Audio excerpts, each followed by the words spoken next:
Hello everyone, welcome back to our channel. In today's video, we're gonna learn how to add a flash effect in CapCut app on your smartphone.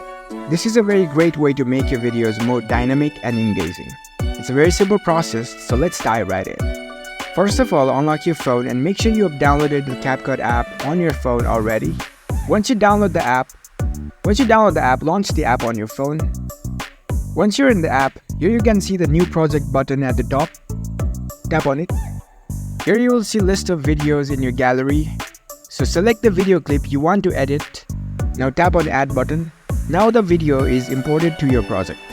Now in order to add the flash effect in your project, here you can see the effect option at the bottom.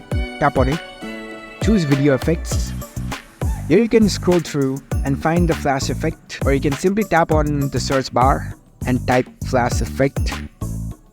And here you can find different variation of flash, so you can choose what you want.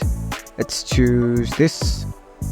Once you select the effect, tap on the check mark, select the effect, and you can drag it along the video timeline to adjust its timing. Once you're done, you can preview the result. Tap on the play button. Hello everyone, welcome back to our channel. That's how you can add flash effect to your video. You can use it according to your need in the video. You've successfully learned how to add a flash effect into your video in CapCut app. If you found this video helpful, don't forget to give this video a thumbs up and subscribe to our channel for more tech tips. Thank you for watching.